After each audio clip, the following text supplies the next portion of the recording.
아멘. 네, 오늘도 하나님의 말씀 앞에 나오신 우리 성도님들 주님의 이름으로 환영하고 축복합니다. 네, 오늘 이 새벽에도 말씀 앞에 겸손히 서서 하나님을 경외하려 하는, 또 말씀을 그대로 순종하려 하는 하나님의 자녀들을 하나님께서 기뻐하실 줄 믿습니다. 오늘 우리 하루도 말씀을 그대로 지켜내려고 몸부림치며, 또 하나님을 진정 두려워하는 자를 통하여서 하나님께서 하나님의 거룩한 역사를 이루어 가실 줄 믿습니다. 어떤 순간에도 우리 구별된 하나님의 백성이 되셔서 하나님께서 쓰시고자 하실 때 당당히 하나님의 일에 쓰임 받는 귀한 성도님들 되시길 축복합니다. 네, 오늘은 이제 에스라 9장의 말씀을 함께 나누게 됩니다. 에스라는 총 10장으로 된 그 성경인데요. 그래서 에스라의 막바지이기도 하고요. 2차 포로 귀환을 하고 어떤 사건들이 진행되는지, 어떻게 그 신앙 개혁을 하게 되는지 우리가 보게 될 것입니다. 이스라엘 공동체의 정체성은 다른 것이 아닙니다. 세상의 어떤 물건이나 물질이나 그런 것으로 대변되는 공동체가 아니라 하나님으로 설명되는 공동체입니다. 하나님의 자녀이며 하나님의 백성이며 말씀, 율법을 지키는 구별된 공동체가 그들의 정체성이었는데, 그것을 어떻게 지켜내는지 우리 함께 말씀을 통해서 보기를 원합니다. 간절히 원하기는 우리 성도들도, 하나님의 지금 이 시대를 살아가는 하나님의 백성들도 하나님의 백성으로서의 정체성을 잘 지켜내야 할 텐데, 세상 앞에는 많은 여러 가지 길이 있습니다. 우리 앞에 쉬운 길, 넓은 길, 편안한 길 여러 가지 많지만, 그것으로 말미암아서 하나님의 말씀과 하나님의 일과 타협하라고 하는 많은 속삭임들이 있을 수 있는데, 우리는 쉬운 길, 편안한 길로 가게만 된다면 영원한 생명의 길로 가는 길이 막혀지게 될 것입니다. 부디 우리가 가야 할 길을 선택할 때 영원한 생명의 길을 선택하시는 변화된 존재들 되시기를 축복합니다. 네, 오늘 이제 9장 1절의 말씀은 2일 후에라는 말씀으로 시작이 됩니다. 이제 에스라가 그 바사 페르시아에서 예루살렘에 이르기까지 4개월의 대장정을 성공적으로 마치고, 이제 2차 포로 귀환자들과 이스라엘에 정착하게 된 후 이제 어떤 일들이 일어나는지를 말하게 되는 것입니다.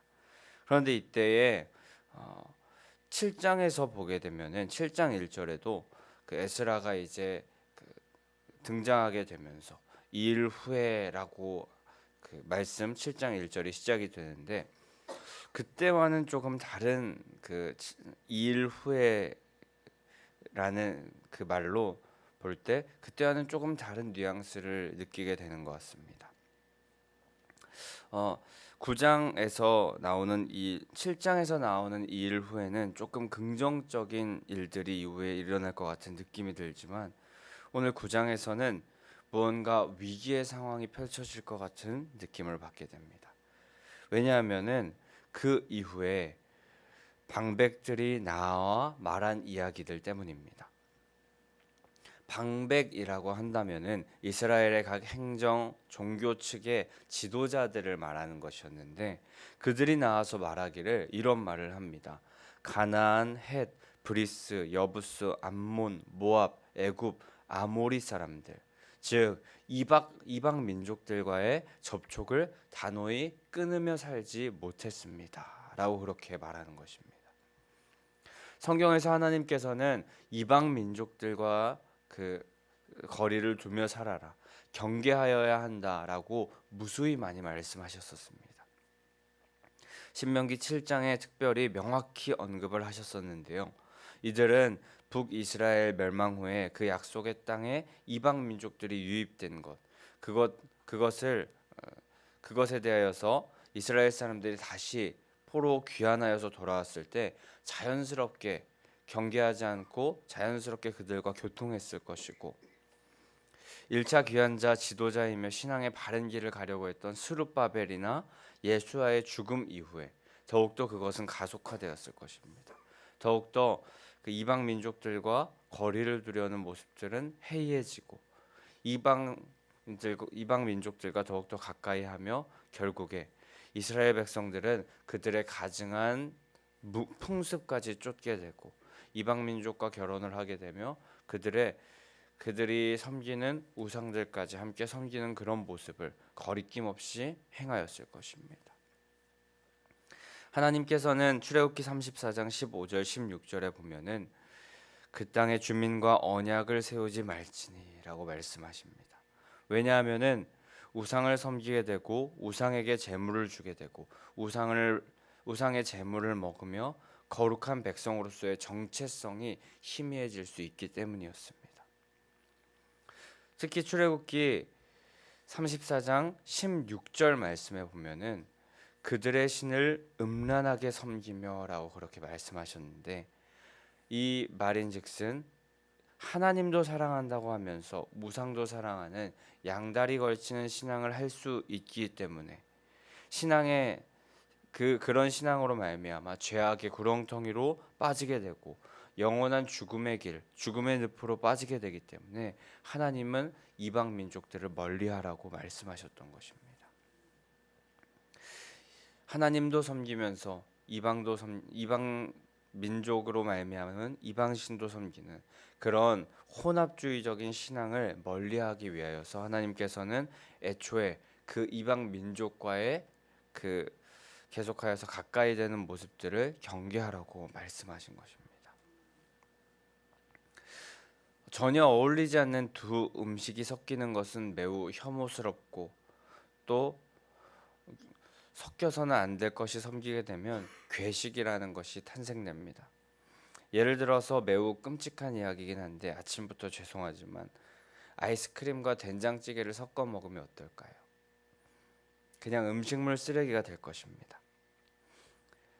지금 그런데 이 이스라엘 민족들 안에 섞여서는 안 될 두 집단이 섞이게 된 모습, 그것이 1절 방백들이 말하는 모습인 것입니다.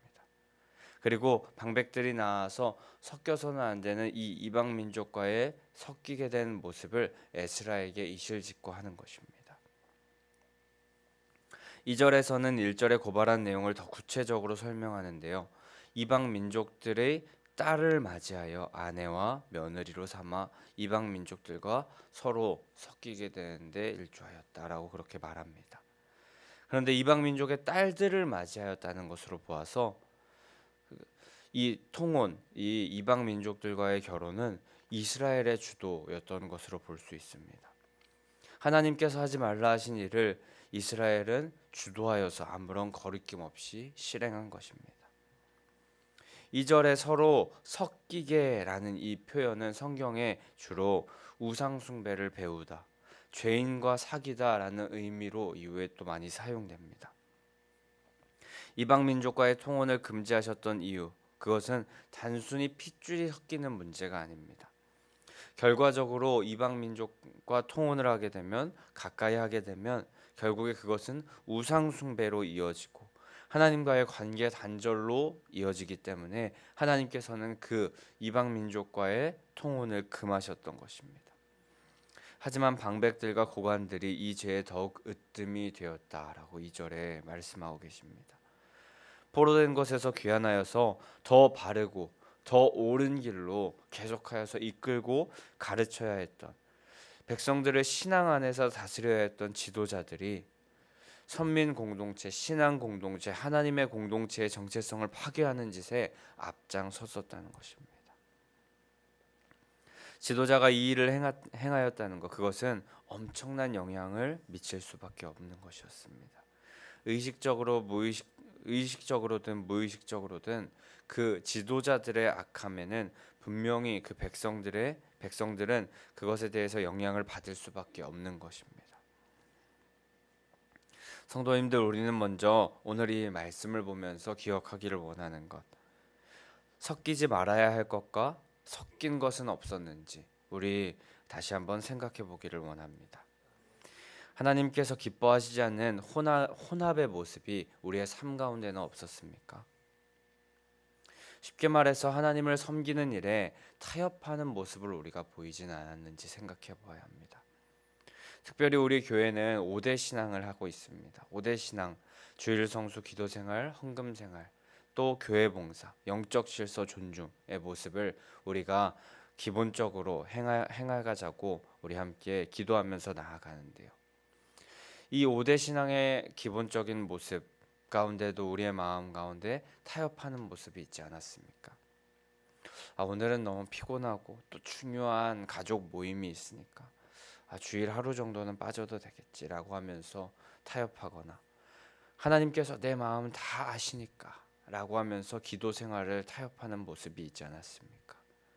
내 소유가 더 많아지고 더 넉넉해졌을 때 그때 제가 드릴 수 있을 것 같습니다 하면서 헌금 생활을 타협하거나, 교회 봉사, 영적 질서 존중의 신앙을 우리 타협하면서 가벼이 여기는, 희미하게 여기는 모습이 있지 않았습니까? 우리 원하기는 하나님 앞에 기뻐하시는 그 신앙의 모습을 절대 타협하지 마시기를 부탁드립니다. 하나님은 이것저것 섞는 것을 좋아하지 않으십니다. 요한계시록 3장, 라오디게아 교회는 차지도 않고 뜨겁지도 않은 미지근한 여러 가지 섞인 모습에 하나님께서는 내 입에서 토하여 버리리라 말씀하십니다. 혼합되고 섞인 것은 결국 역겹고 혐오스러운 존재로 변할 수밖에 없습니다. 성도님들 간절히 소망하기는 바른 길을 끝까지 지켜내시고 이것저것 섞지 마시고 혼합하지 마시고 세상과는 구별된 정체성을 분명히 하는 하나님의 거룩한 백성들 되시기를 축복합니다.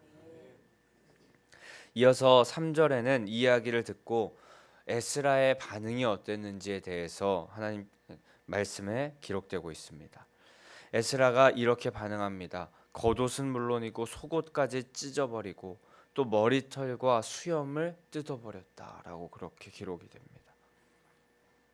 옷을 찢는 행위는 우리가 성경에서 많이 보았듯이요, 있어서는 안 될 일, 그리고 슬픔이나 너무나도 놀라운 감정에 극단적으로 표현하는 상징적인 행동이 옷을 찢는 행동입니다. 창세기 37장, 야곱이 그 아들 요셉이 짐승에 찢겨 죽었다고 했을 때 옷을 찢으며 자신의 슬픔과 안타까운 마음을 표현했습니다. 민수기 14장, 12명의 정탐꾼이 가나안 땅을 정탐하고 왔는데 10명의 정탐꾼의 믿음 없는 모습을 보고 여호수아와 갈렙은 옷을 찢게 됩니다. 이처럼 자신의 답답한 심정과 슬픔과 탄식의 표현을 그 옷을 찢는 행동으로 표현하는 것인데요. 에스라는 속옷과 겉옷까지 모두 찢어버렸답니다. 당시에 에스라는 제사장이었는데 자신이 입고 있던 제사장의 거룩한 겉옷을 찢어버렸고요. 속옷이라는 것은 자신이 입고 있던 일상복이었는데 그 일상복까지 모두 자신이 입고 있던 모든 옷을 다 찢어버렸다는 것입니다. 에스라는 보통 충격이 아닌 엄청나게 매우 큰 충격에 빠진 것이었습니다. 그리고 머리털과 수염을 모두 뜯어버렸다는 것. 당시에 머리털과 수염을 뜯는다는 것은 매우 수치스럽고 모욕적인 일이었는데, 이방 여인과 결혼하며 하나님을 모욕하고 지금 신앙의 선배들과 동족들의 신앙을 모두 모욕한 그 사람들로 인하여서 수치스럽고 모욕적이었기 때문에 지금 충격적인 마음에 옷을 찢는 것과 동시에 머리털과 수염까지 다 뜯어버린 것입니다. 그리고 3절 마지막 부분에 에스라는 기가 막혀 앉으니라고 기록하면서 이렇게 행하였다고 하는데, 도대체 지금 상상도 하지 못했던 대단한 사고를 쳐버린 방백들의 말에 너무 놀라고 마음이 상하여서 어이가 없어 참담하게 앉아버린 것입니다. 그런데 에스라는 페르시아에서 어떤 존재였습니까? 왕에게 인정받았던 자였습니다. 자신이 왕에게 구하는 것은 다 받았다고 7장 6절에 우리가 잘 보았었습니다. 에스라는 이렇게 예루살렘 재건 공동체에 와서 다시 나라를 세우고 힘든 그 나라를 다시 재건하는 그런 일을 할 필요가 없었던 사람입니다. 하지만 에스라는 그 페르시아에서 부유하고 또 편안한 삶을 다 내려놓고 하나님의 사명으로 그 재건을 받아들이고 말씀 앞에 서서 개혁을 감당하기 위해서 모든 것을 버리고 순종하여 조국으로 돌아왔는데 이스라엘 자손들의 영적인 상태는 지금 기대와 너무 거리가 멀어 버렸던 것이었습니다. 하나님의 백성으로 가져야 할 거룩함은 잊어버린 지 오래고 다시 재건하여서 더욱 마음을 같이하여 율법으로만 살아가도 지금 모자른 상황인데 시작부터 엉키고 꼬이고 잘못된 모습을 보였던 것입니다. 그런 상황 가운데 그런데 에스라 이 한 명, 에스라 영적인 지도자로 부름받은 에스라 이 한 명은 영적인 민감함을 가지고 있었습니다. 잘못된 것에 대해서 분노한다는 것, 그것은 잘못된 것이 무엇인지 깨닫고 있다는 것이었는데 에스라는 가벼운 분노도 아니고 옷을 찢고 머리털과 수염까지 뜯어버리는 분노를 보입니다. 이것은 지금 이스라엘 백성들이 단단히 잘못된, 반드시 고쳐야 하는, 어떻게든 바꿔내야 한다는 그런 모습을 가지고 있음을 이 에스라가 알고 있었고 자신이 그 일에 앞장서기를 원한다. 내가 지금 정말 분하고 또 답답하고 또 슬프고 또 애통하는 마음이 있지만 그럼에도 불구하고 개혁을 감당하겠다는 그 마음이 에스라에게 있었던 것입니다. 우리도 이 에스라와 같이 영적인 민감함 그리고 영적인 통찰력 그리고 영적인 분별력을 가져야 할 줄 믿습니다. 당시 이스라엘 백성들에게 이 이방 민족과의 통혼이 너무나도 보편화되었던 것 같습니다. 그래서 그 누구도 문제시 삼지를 않았던 것 같습니다. 하지만 에스라는 이 말을 듣자마자 반응합니다. 아무리 보편화되어도 아무리 당연시되어도 아닌 것은 아니라는 것입니다. 에스라는 말씀 중심의 사람이었고 말씀에서 아니라는 것에 대해서는 앞뒤 안 가리고 분노할 줄 알고 또 아니라고 말할 줄 아는 사람이었습니다. 죄를 죄로 말하고 죄로 여길 줄 아는 사람이었던 것입니다. 우리도 이 악한 세상을 이 시대를 살아가는데 이 세대를 개혁하기 위하여서 우리에게 필요한 것은 이 에스라와 같이 말씀 중심의 사고이고 또 영적인 민감함이고 영적인 통찰력을 가지고 분노할 줄 아는 그런 사람이 되어야 할 줄 믿습니다. 불의한 세대 가운데 죄악된 모습이 잘못되었다는 것을 말할 줄 알고 의로운 방향까지 제시할 줄 아는 거룩하고 구별된 하나님의 말씀 중심의 사람 되어야 할 줄 믿습니다. 이렇게 에스라 한 사람이 영적인 민감한 분별력, 통찰력을 가지고 거룩한 분노를 내비치게 되니 바른 길이 어떤 길인지를 행동으로 보여주니까 4절 말씀에 이스라엘의 하나님의 말씀으로 말미암아 떠는 자들이 나아오기 시작합니다. 하나님의 말씀대로 살아내려고 한 사람이 결단했을 때 같은 마음을 가진 사람들이 모이는 것입니다. 정말 하나님께서 그 한 사람이 생겨났을 때, 한 사람이 분노하면서 하나님의 일을 감당하려 했을 때 하나님은 그 마음에 같은 자들을 보내주시고 같은 꿈을 꾸게 해주시는 것입니다. 이제 죄에 대하여 유별나게 반응하고 하나님의 말씀이 아닌 것에 대하여 반드시 구별되겠다는 다짐으로 나아가는 에스라를 통하여서 이스라엘 백성들은 또 이스라엘 나라는 재건 공동체는 회복의 길로 나아가게 될 것입니다. 이후에 말씀을 통하여서 이제 이스라엘 백성들이 어떤 모습으로 아프고 힘든 그런 그 회복의 과정이 있겠지만 결국에 감당했다는 그 마음을 가지고 이제 회복되는 그 길로 나아가게 될 텐데 이후의 말씀을 통하여서 우리 계속하여서 그 회복의 모습을 보게 될 것입니다. 네, 오늘 말씀을 통하여서 간절히 원하기는 죄와 구별된 삶을 우리 살아가기를 소망합니다. 죄악된 모습에 대해서 민감하게 반응하며 조금이라도 우리가 죄와 섞이는 모습들이 보인다고 한다면 피 흘리기까지 싸워내야 할 줄 믿습니다. 그렇게 죄에 대하여 분노할 줄 알며 죄에 민감하게 반응하고 구별될 줄 아는 분별력 있는 사람을 통하여서 하나님께서는 이 악한 세대 가운데 빛을 비추어 주실 것입니다. 오늘 에스라와 같이 말씀 중심의 신앙하는 성도님들 되셔서 세상에 빛을 나타내 보이는 빛의 자녀들 다 되시기를 축복합니다. 그런데 우리의 결단만으로는 정말 힘들고 부족하겠지만 간절히 소망하면서 또 기도하며 나아갈 때 죽음을 이기시고 부활하셔서 이미 다 이루신 승리의 주님께서 우리와 함께하여 주셔서 빛으로 비추어 주실 줄 믿습니다. 오늘도 죄와는 피 흘리기까지 싸우며 또 죄에 대하여 분노할 줄 알며 죄와 구별되는 성도님들 한 사람 한 사람을 통하여서 가정과 직장, 교회와 이 세대를 거룩하게 세워주실 줄 믿습니다. 우리 모두 함께 이 신앙으로 승리하는 성도님들 되셔서 하나님의 빛을 이 세상에 마음껏 나타내는 귀한 성도님들 되시기를 주님의 이름으로 간절히 소망하고 축복합니다. 아멘.